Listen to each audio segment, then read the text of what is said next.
This episode of the Infamous Podcast is brought to you by the Flying Pork Apparel Company. The Flying Pork Apparel Company is an awfully long name to fit into a 15-second ad. We're most likely going to have to cut it short, but our designer tees and customer services are like way long on quality.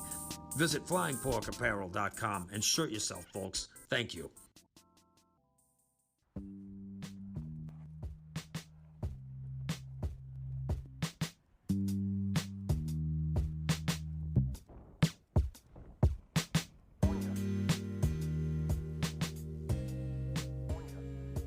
Hey, welcome back to the Infamous Podcast. This is Brian. With me today, Darryl. Did you forget your name? No, for a second there was a little lag in there. Oh, there was lag? That's not cool. You're lag spiking, man. Uh-oh. Anyway, hey guys, this is episode 231.5. That's right. We have a half an episode this time because we are going to talk about Season 3, Episode 5, genre from the HBO original series Westworld. And the reason that it's a 0.5 is coming out on Sunday, our regular show, I sat down with the director and producer of the movie Tournament, now streaming on Amazon Prime. And we have a great interview with them. But we wanted to make sure that we got to talk about Westworld this week so we didn't have to wait 2 weeks because this was a freaking awesome episode. At least to us. I think some people may think differently, but yeah. But before we get started, hey guys, make sure you go check out our Patreon page, patreon.com/infamouspodcast, and see what you can do about helping out the show, because we want to start doing more of this in between episode stuff, and there's some just different things that we want to do that like your contributions could help greatly. Anyway, how you doing, Darryl? Doing pretty well. I actually watched it watched it again yesterday because there was a lot of nice little things here and there. And yeah, Cooper, my cat's trying to he wants to be interviewed right now. Yeah. Like, dude, all you're gonna say is meow. And that's, although that would get a lot of likes though. Yeah. It is kind of a cat world. Yeah. Should I ask him? So Cooper, what's it like to be named after the best Manning? I mean, he's looking like you named him after Cooper Manning, right? No, actually, I adopted him. He was 2 years old, already had the name. Oh. Said, you know what? That's a cool name. So you're keeping that name, dude. Plus, he probably wouldn't have answered to any other name. No, he'd have looked at me like, dude, you're trying to rename me. Like, you're not adopting me, I'm adopting you. So how dare you rename me, sir? How dare you? I'm a cat. Bow down to me. The ancient Egyptians revered and feared me. Yeah. I'm being judged right now because I'm not paying him any attention. Yeah, so. That's all right. I mean, the dogs do the same thing. So, but they're just not as vindictive as the cats. Anywho, oh no, not at all. So this was a really, really interesting episode. I feel like after the reveal of the Dolores last week, I like that Dolores. They really needed to do something big and game changing this week, or should we say genre changing? And and yeah, I feel like they succeeded. I know like a bunch of my friends on Facebook were like, are railing on this season. Like they're like, I hate it. It's a different show. It's not a different show. And it's asking all the same questions about what is reality. And then now we have the whole idea that like, this could all very well be a simulation. And when things go to the widescreen with the bars on the top and the bottom, you're in a simulation. And so now I'm like really paying attention to the aspect ratio on my TV. Well, I will say this. I will say this about your Facebook friend. They are right in one regard. On the surface, it is a different show. It has a different type of tempo to it. But it, like you said, it's asking the exact same questions as it was from episode 1 of season 1. Mm-hmm. Choice, control, decisions, consequences. What is reality? What is not reality? All those questions have been that's one thing this show has done, even though we've talked about before. I wasn't a huge fan of season 2, but all that one through line has been there from the beginning. So on the surface, things have changed a little bit, but it's just surface level.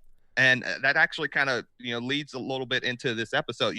When things change on the surface, it's not the surface you need to be looking at. You need to be looking at a little bit deeper. Yeah. And, to see what's under there. I still feel like a lot of this. So, like, in Assassin's Creed, when you go into the, what's the it starts with an A. The Animus. The Animus, thank you. When you go into the Animus, like, I feel like when we were seeing the black circle on the white background showing all the divergences, it felt very much like, okay, this is like a video game cut screen that's going to tell me like something's happening. And then now, now we get the background. If that is Dolores actually reading files out of Rehoboam. Rehoboam.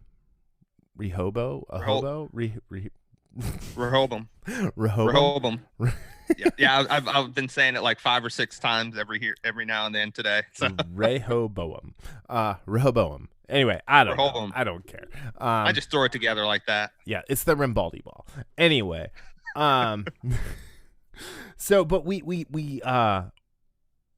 keep getting these like different insights to different parts of things and like people's past and like Caleb's past and like the different like little things with Bernard and then what's happening with William sort of thing. But then like Maeve was in a complete simulation with Warworld and now we're seeing Serac's past in this episode and we see the creation and we meet his brother and we meet Liam's dad, Liam Dempsey Sr. and the whole Incite thing. And yeah, this was, I felt like, so I feel like a lot of times these type of shows just want to ask questions, right? They never want to answer anything. Right. And I feel like Westworld has, especially since the second third of the first season, done a really good job of asking and answering in a relatively short amount of time. It's not like Lost where we had to wait 5 seasons to get an answer to anything. Or like Battlestar. Like we had to wait 4 seasons to get some answers to Battlestar that we should have gotten in the second season, right? Yep. So yeah, but I will say, so part of this episode we get a lot of Serac's backstory.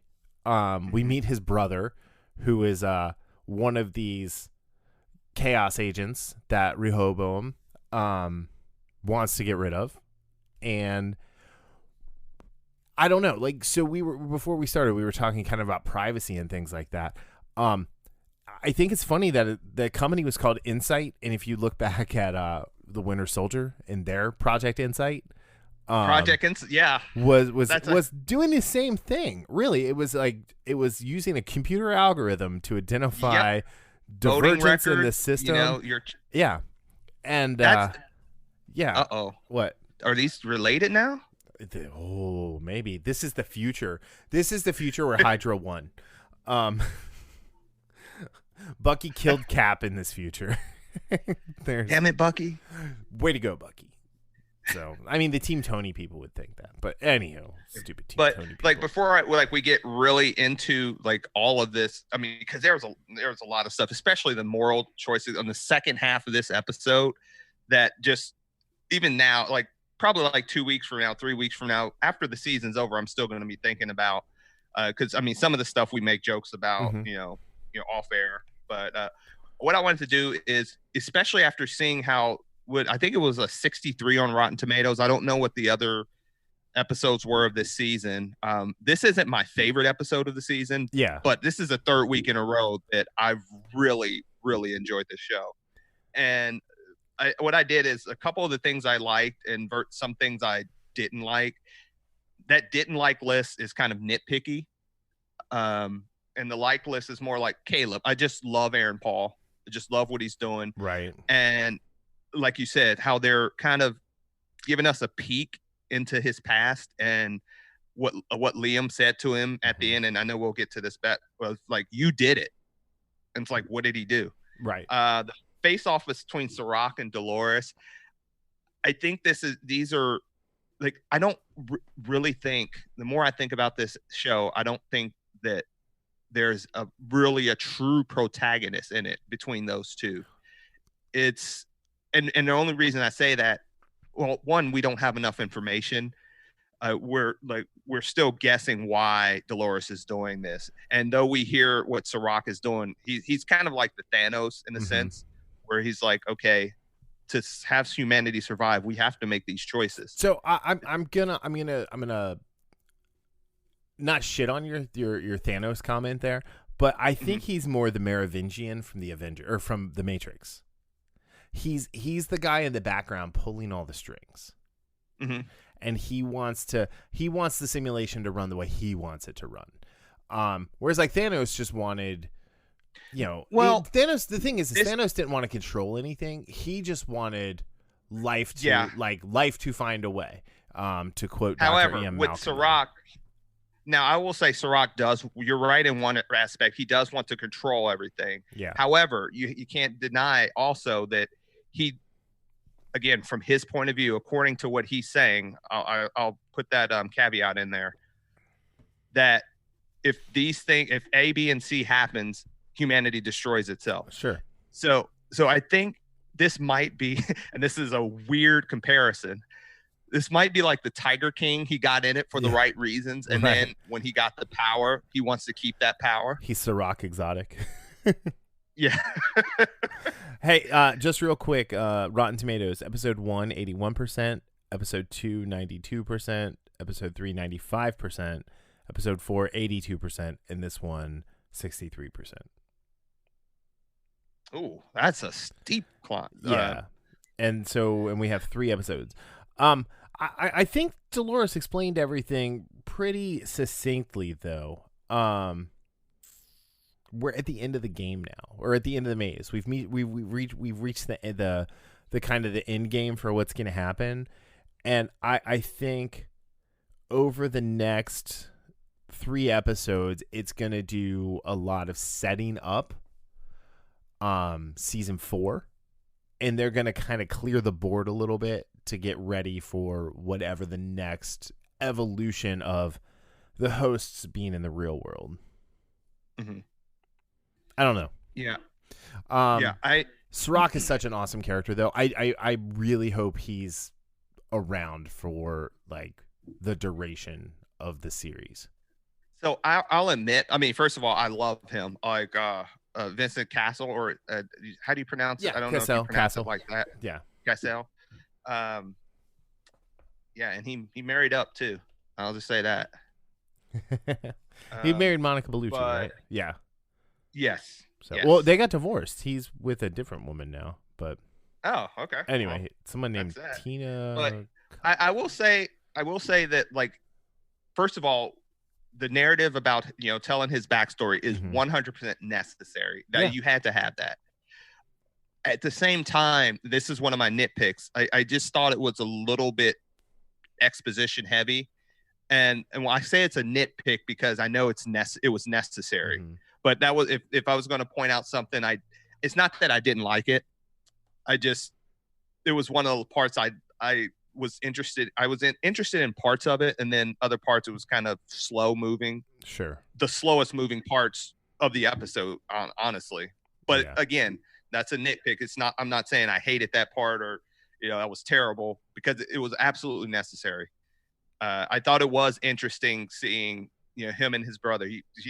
It's from what it sounded like, his brother was the actual mad genius. I mean, don't get me wrong, I think Serac is a genius too. Oh yeah. His brother was on another level. Yeah. But he just, and it's interesting, they never explained what was wrong with him. Well, he was a megalomaniac, remember? I mean, because when Dempsey was like kind of complaining about things, and he just walks up and he's like, we should kill him. It's like, what? Yeah. I mean, he said that pretty conversationally. It's like, let's just kill him. He's gonna get in the way. It's kind of like you talking to Cooper and be like, hey, you hungry? And it's like, no. So with Cooper, he's gonna be like, Cooper's gonna be like, I'm a cat, damn it, I'm always hungry. Yeah. Like if you walked up to Kind of Cooper like the and said, Hulk, always angry. should we kill him? And like looking at a bird or something, Cooper's gonna be like, heck yeah, let's do it. But yeah, I don't know. I think seeing Liam Dempsey Sr. interacting with the two brothers, like you really get the, for lack of a better term, insight into why Liam Dempsey Jr. is such a douchebag. Oh yeah, 100%. And yeah, I all of this was necessary because it gives us a better foundation of Serac himself, and it also, in giving that foundation, it also gives us, that apple that Dolores is looking for. She's looking for his files, right? She's looking for him, about him.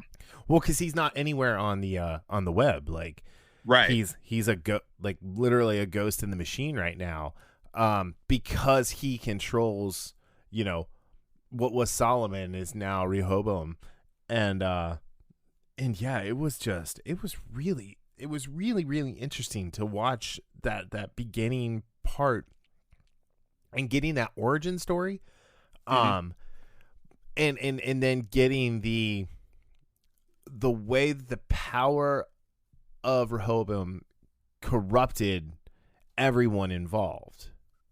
So I mean, because it whole definitely power corrupts thing. Yeah, I mean, it corrupted the brothers for sure, and it definitely, like, Dempsey was using it to, just using it to make money and be greedy, and I think that being the base human instinct, like, and it's really funny because this scene, or this episode was shot and filmed and put in the can probably a year ago at this point, right? And the fact of what we're going through right now, and the way people are trying to hang on to wealth, and not necessarily like looking at what would make the world a better place, right? Dempsey was that guy, and so when they staged his plane crash and Serac just smashed his head on the wing, I was like, fuck yeah. That is what, like that is someone who is not using the power of the mind reader or the fortune teller to change the world. Like, he saw a literal pariah and leech upon the world and just took it out. But I will say this, that scene, even though that was important, but what's most important, I think, to that scene, or one of the most important things of an episode, is when he tells Dempsey before he smashed his head in, is he talks about, Rehoboam might be this, pointing you in this direction, making all these predictions, except with the outlier, mapping out your life. However, there are areas, little pockets, and how did he say? It was like little pockets of agency or something along those lines, where there's that choice. And I mean, we can get into that a little bit later, especially with what Dolores does, and kind of the implications of that, and and what I said in the last week's episode, or maybe the week before that, when I said, even if you're not in control, you always have a choice. See, and I think they're trying to tell you that that's not true. It's when you're not in control, that's where you have the actual ability to make a choice.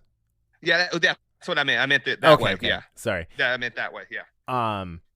Yeah, I think, like, I'm right there with you, and I really liked, so when we pick up with Liam Dempsey Jr. and Dolores Prime and Caleb, as like the last episode ended, and Liam Dempsey Jr. doses Caleb with genre, which we heard about at the middle of the last episode. So it's like, oh, okay, that's coming back somehow. The next episode is called genre. I wonder what's going to happen there. I gotta say, the way that they used that drug, one, having Ash and Giggles show back up made me very happy. Cause I love Marshawn Lynch in this role, and Lena Waithe is, I think, a fantastic actress and should be in everything. So, but when Marshawn Lynch walks up, he goes, he's on, he's tripping balls, and he's on on genre. But the way that the way that they film this, like, I can understand why people necessarily didn't care for this, because when we were from Caleb's POV, we weren't ever like looking through his eyes. We were watching him. And so like when it went black and white for the noir part, and when it went Flight of the Valkyries and stuff, it was like, it was a little disconcerting for sure, but but it was still so much fun. And how fun was that, where it's going, they're having this shootout, and then it goes to the love story theme when he looks at Dolores. and then the other things, they has that the Iggy Pop song where they're doing that, what I called, like, what I wrote down here, the hero walk. Where they're doing the nightclubbing song, which I was like, I've heard that before, and it was in Train Spotting. Yeah. So if you go to TuneFind, it has I love that site. Like, yeah. So like it had the Space Odyssey or Oddity classic rock string quartet when they were riding in the subway elevator, right? Right. And then, like you said, the theme from Love Story during the gunfight in the city, and he's looking at her, and she's all like clenched jawed, like action hero pose, which I thought was great and so sexy. Yeah, and the Flight of the Valkyries during the car chase. And did you stick around and watch like the little like post credit like making of like thing that they do? Yes. So I loved how the stunt coordinator was like, I kept trying to push back and be like, no, let's not do this, and then they were like, Jonathan Nolan was like, no, we need to push further and make it more exciting and blow more stuff up, and it was really cool to see. I love those after the postmortems on those shows like that on the HBO does. Yeah, and then the last song from Fisher Spooner, it's called Emerge, and it was in Gran Turismo 4, the game. It was on multiple episodes of Nip Tuck. It was in one of the FIFA World Cup games, and yeah, I mean it was in Grandma's Boy as well, but yeah, like that song, like I totally downloaded that song. Oh yeah, I was listening to the lyrics. It was perfect for what was going on. But we didn't mention the biggest, the horror genre. Oh when yeah, they did The Shining. Yeah, I forgot about The Shining. Yeah, in the very start, Giggles says, "Watch out for that last act." Yeah, and I was kind of debating on myself, like what is the horror about that? Is it because Dolores released all of this stuff to everyone? Basically, people are reading their futures. Yeah. For so lack of a better term. Let's save that one for a second. Let's go. Yeah, let's go back. Yeah, because I think when let's talk about the Red Rummer here for a sec. The horror was he got a tidbit of information about who he may actually be, and Dempsey could not finish what he was telling him, and also at the same time, Caleb was trying to legitimately save his life, and he knew he couldn't do it. So this is my other question. Oh yeah, now. Sorry. Go ahead.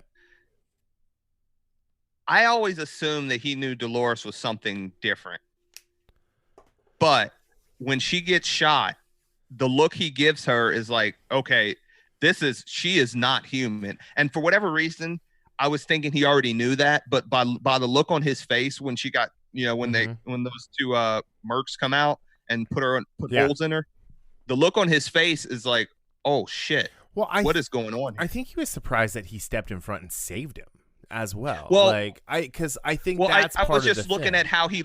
Yeah, no, I get it. But, I know what you're saying, and I agree. So that's because when she's getting on the plane, I wish I'd have wrote down that quote he said to her, that line he says about like something along the lines of about who I am or being human or something about that, where it was one of those things you say that has a double meaning. Yeah.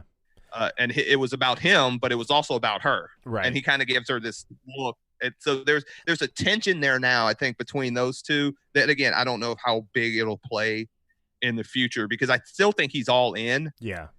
But I think he does have some doubts now, not necessarily about what he's doing, but about who he's allying himself with. Yeah, like who is this person and why am I why am I following her? Yeah. And I want to know what's in the bag. I'm assuming it's a gun. But yeah, I pulled the scene up here real quick. But yeah, I mean, like her conversation with Serac there. Oh, that was great. At the end was really good. But yeah, all right. So the what were we going back to? Oh, her letting the cat out of the bag. So the whole reason they needed to keep Liam Dempsey alive is to get like the second part of his hard key, so that the Chibs version of Dolores, Martin, could walk right up to Rehoboam and put the tablet down and just pull all the data that they needed, regardless of access, right? Right. And what a great scene when he's like, Charlie, take a piss. You know, and it's like, okay, so like they did their research. They knew who this guy was. They knew how he would react to this stuff.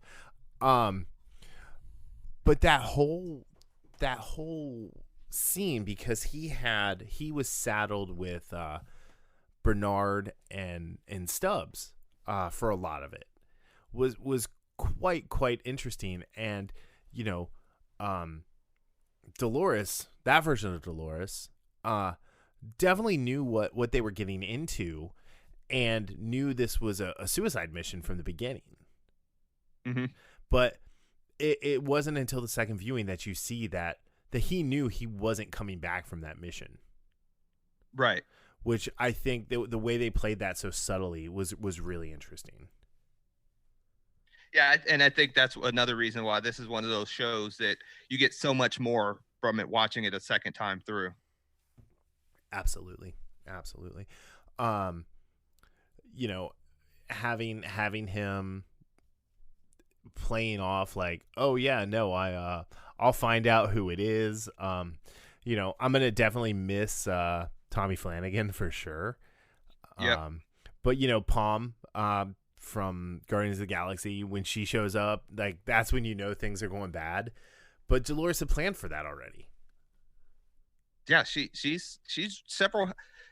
And that's the thing. It seems like for the first time, Serac is having to play catch up. Yeah, he's not used to playing with someone who understands what's happening. But again, you know, you think back to the first season, and they loaded all that information into James Abernathy's memory core, right? Mm-hmm. Like what they have as a brain is the most amazing computer on the planet, and so she can take in information and turn it around and you know, decipher what needs to be the next move so much faster than anything else. And then she also read the library of all of the human thoughts of all of the people that were in Westworld. Mm-hmm. Plus she has that James Abernathy file somewhere. Is it in her head? I don't know.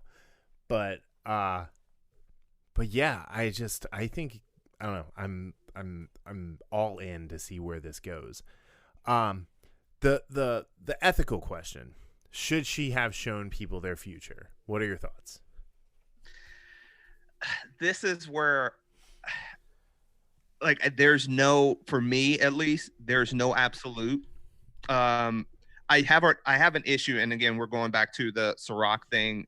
One of the things he says is, you know, there's these outliers, and the way he talks about the outliers, it's just like, yeah, so we send them to war, make them useful. You know, they're just basically tools, Mm-hmm. because they're not going to provide anything to society. Right. And let's be honest, there are people that are outliers that, you know, that are, for whatever reason, and this is that are bad. Now, is that because there's the psychological thing? Well, if we have this supercomputer, couldn't the supercomputer help in certain instances? And that's one of the things, you know, on my second time through, I was thinking about. But like, as far as the moral question of showing people their future, it's so funny because in so many genres or in so many films and shows and books, that's the no. You don't show somebody their future because you don't know how they're going to react. And then Dolores does this. I don't know because there are certain instances I think you need to, because people can make a change. Mm-hmm. And yet there are going to be the people that just embrace the chaos and just say, you know what, this is my future. Screw it. I'm going to do anything I want to anyone I want, no matter what, because this is what this says about me. Yeah. But I also think there were some people that would, how the program, we'll just call it the program, was guiding people to a specific life outcome, like the one woman who it wouldn't let have babies,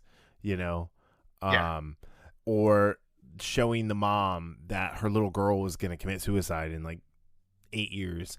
I think it was doing certain things to try and keep people from, killing themselves, or in the case of the lady with the genetic disorder, keeping that from perpetrating throughout society. Like, that's a eugenics thing. And that is an ethical question and argument I'm not willing to have. And hey, speaking of that, it's funny that where Maeve was in Warworld, this is something completely up their alley, of how the Nazis looked at things.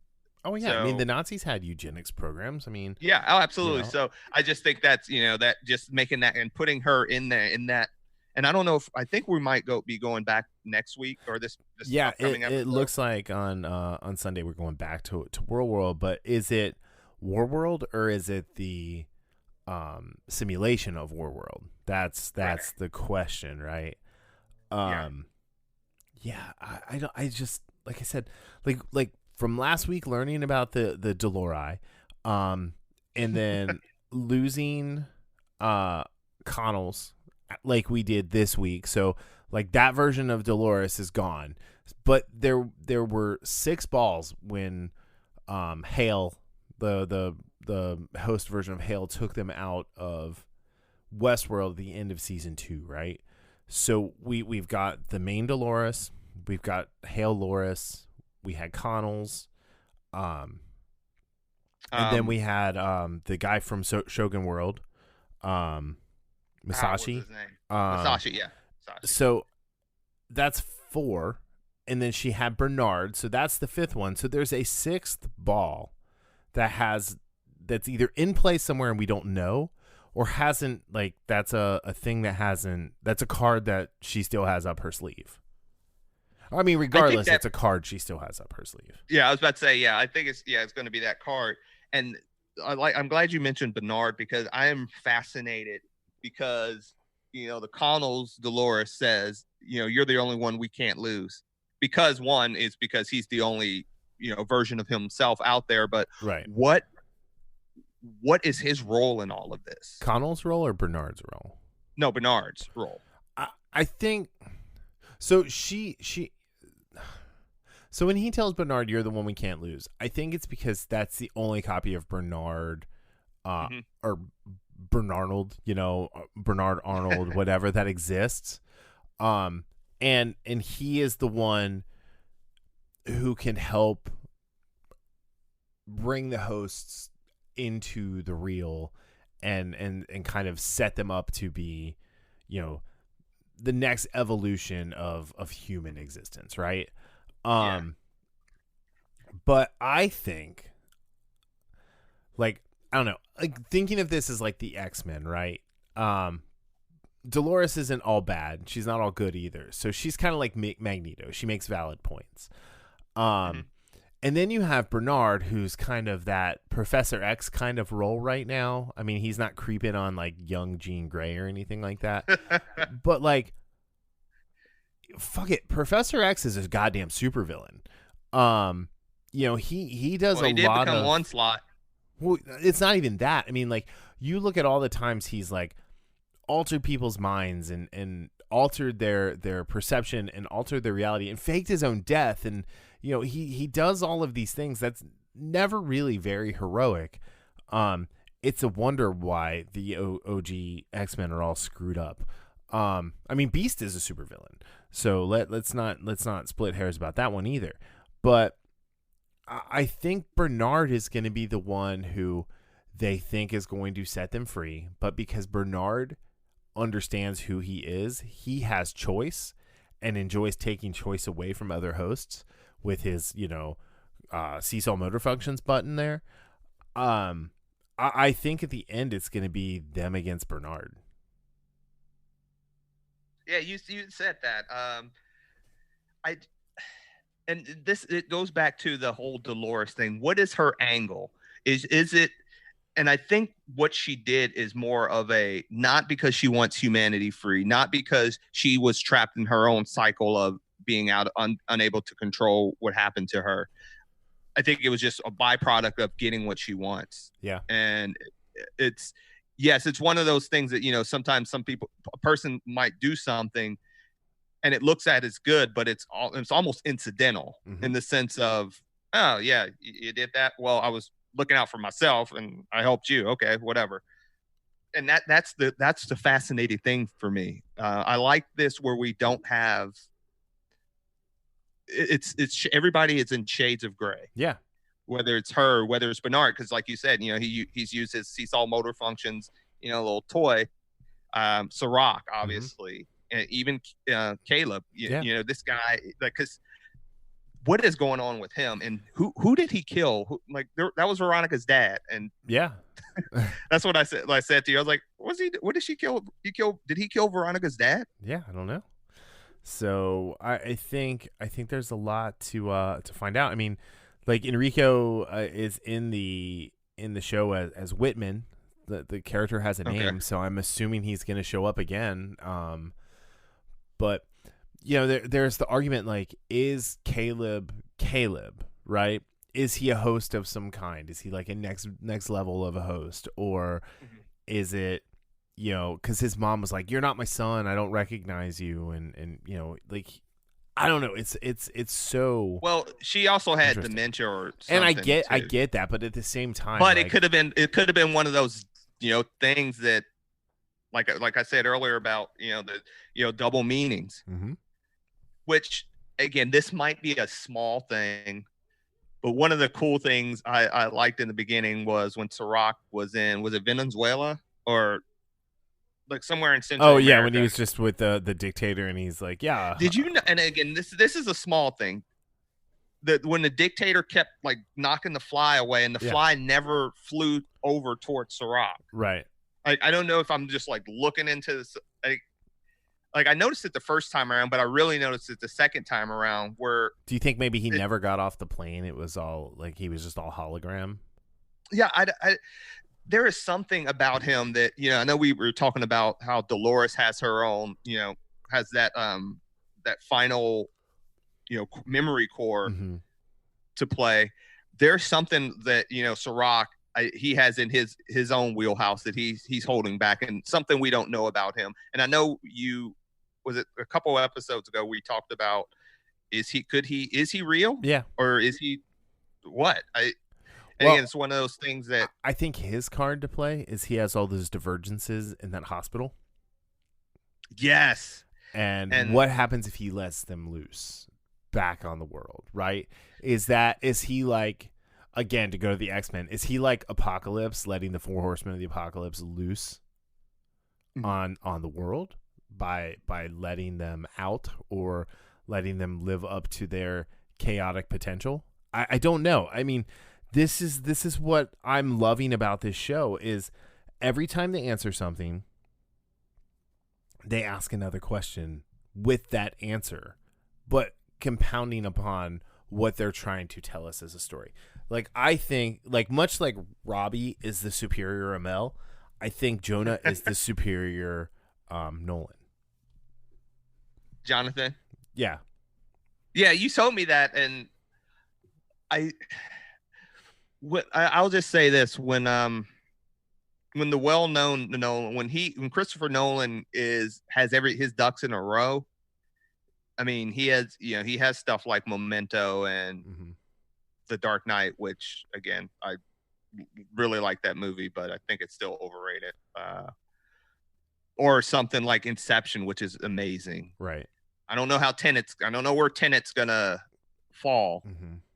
But then he also has The Dark Knight Rises, and so yeah, John, this storytelling in this from start to finish, like I said, they put new coats of paint on it like each season, but under the core, like underneath that paint, that the core still remains of, right. you know, we all have one of the things that I think it was Connell said is we all have a role to play. And that's, you know, go back to season 1, episode 1, you know, that's all Westworld was. Oh yeah. For the people that went there, you know, is for a role to play. Now, you know, obviously the idea was for something bigger, but for people that went there, that's all it was, is playing a role. It's I'm in control. I can do all of this. Yeah. But now, you know, in the real world, that question comes around that these people don't really have control over their lives. Right. But they still, and again, you know, we find that people have a habit of blaming everyone else for their problems. A lot of people, you know, just regular people, and even someone like Liam, where he says, he's like, the system isn't the prison. You all are to all of us. When he's talking about, he's blaming people like Ash and Giggle for why we can't be, you know, as a society this is where why we want to be. You're why we can't have nice things. Can't have nice things. But I just think it's kind of funny that everybody's always looking to blame someone else. And now people are going to, the question going back to the morality of, do we show people their future? Like there are going to be people that actually look at that and say, you know what, screw that. I'm not doing this. And then absolutely change their lives. That's why I do think it is kind of criminal to hold back when you have this technology. I mean, again, we're counting with the technology they have with Rehoboam. There we go. I said it. To, you know, but then there's other people that are just going to say, you know what? You know, they're just going to fall into their baser instincts, and people like Liam just assumes everyone's going to do that. And I mean, he even made the comment about, hey, they're already devolving to their base instinct. Yeah, So,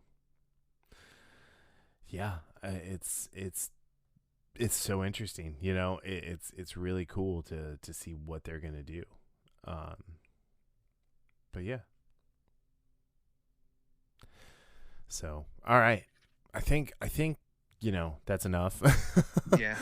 We honestly, this is an episode we could talk about for 2 hours easily. But I think we're going to start rehashing things by doing that.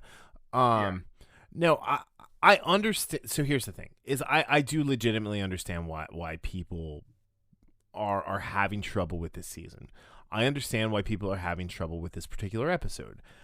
I will say, the Amy Forrester, who directed this, or Anna Forrester. She was the cinematographer on Day After Tomorrow, right? The Nolan Emmerich disaster movie where New York freezes over, where the whole northern hemisphere freezes over, and like she has an amazing eye, and for her to jump genres, I hate. Anyway, for her to, I hate the punniness of what we're doing right now. For her to jump genres like she did, and the way that they used music to do it, to then build off of the visual cues, because the music cues kicked in before the visual cues, and I found that so very cool. So it's funny you hit on all three words that I said were some of the best part, and I didn't say it yet, but in my notes, cinematography, musical score, the visuals, absolutely fantastic in this episode. Absolutely fantastic. Yeah, I think it's been that way all season, but I mean, they have different directors every episode. But I mean, you know, she knocked it out of the park. Zoe White was the cinematographer on this, like killed it. I think my favorite parts were Caleb. I think my favorite parts were Connell's sacrifice at the end. And I think, I mean, Marshawn Lynch is always going to be my favorite part of the episode, but you know, I think, love his shirt. I want that shirt. Right. I'm pretty sure it'll be at Hot Topic soon. But no, and then the whole idea that, like, you know, freedom is a freedom of choice, freedom to choose, free will is not necessarily a choice, right? Like everybody's walking around like they're these perfect little Happy Meals, just living their life the best way that they can. But in reality, their life is being steered in a specific direction by a computer program. But again, and that's like the vast majority of their lives. But like again, going back to what Serac says, you still have that choice. You still have a nugget here and there, or white space, I think he said, or the white space, where choice is there. And what? Oh, I was just going to say, now that people know their futures, are they just going to, and again, I'm kind of rehashing back, are you going to just live by that as the script for your life, or are you going to throw it in the garbage? If it's negative, that is, throw it in the garbage and move forward and say, no, I'm not going to do this. I'm going to make something better of myself. If not for me, and like for that woman, for instance, it's not for me, for my child. Yeah. So I don't know. I think the whole idea of the white space there is you have to be self-aware and cognizant enough to recognize you're in that moment. And because the way most people are steered, they don't have that ability. Yeah. And I don't want to keep going over that. I just think that it's, and again, we might get a little bit more of an idea later on down the road. I mean, we have enough kind of right now, but yeah, like to that whole thing about where, what would you rather live in? And, when Caleb says, I'd rather live in chaos than, basically be controlled. Yeah. And it's kind of like, it reminded me of Milton, better to rule in hell than serve in heaven. Right. Yeah. And well, it's kind of interesting because now he has to not make amends, but he has to kind of realize that did he actually make a deal with the devil? Yeah. Is Dolores the devil? And we're going to find that out. So, all right, cool. Yeah, definitely. Like, I mean, if you're listening to this and you didn't like this episode, please email us and let us know what you thought. If you liked it, email us and let us know what you thought. But I'm really interested in the people who didn't like this episode or who aren't enjoying this season, because I love this show. And I think just the way this season has evolved has been really exciting. Absolutely. Especially again, last season. I'm going to revisit all 3 seasons sometime, maybe this summer, especially if there's nothing going on as far as on TV. As soon as episode 8 is done, like the next day I'm going back to episode 1 and I'm starting over, and I'm going to watch all 3 of these in like all 3 seasons in like the matter of a few days. So and just to see how that underlying principles, and I would say this about people that say it's the different show too. Go back and I know a lot of people won't, but like the people that do, go back and look. The same message is there from episode 1 up until now. It's just, it's a little different on the outside. Yeah. Yeah. Cool. All right. On that note, you can find us at infamouspodcast.com. It's got links to everywhere you can subscribe to the show. It has links to our shop. Check out our shop at flyingporkapparel.com. Pick up a t-shirt. They're awesome. If you like The Mandalorian, we have a really cool shirt that says "This is the way" in Arabish. You can order it now and get it before May 4th, Star Wars Day, for the final episode of Clone Wars and the first episode of the Mandalorian documentary that launches that week. But yeah, and then like I said in the beginning of the show, check out our Patreon, infamouspodcast.com/Patreon. And then if you want to follow us on social media, it's at Infamous Podcast on Facebook, Twitter, and Instagram. Really easy to find. If you like what you're hearing, give us a 5-star review if you're on Apple Podcast. If you're not on Apple Podcast and you have friends who like this kind of stuff, when we're not social distancing, grab their phone, open their Spotify account, subscribe to the show, and set up their notifications so they can listen to all of this nonsense as well. Anyway, Darryl, any last words? No, just another excellent episode. I'm really looking forward to what's going on. We only have 3 more left, so which is good. Yeah. That taking 2 episodes away, I think that was a positive. Yeah. to tighten up the story. Absolutely. All right, so whenever you're listening to us, have a great day, night, evening, weekend, whenever it is, and we'll talk to you soon. Later.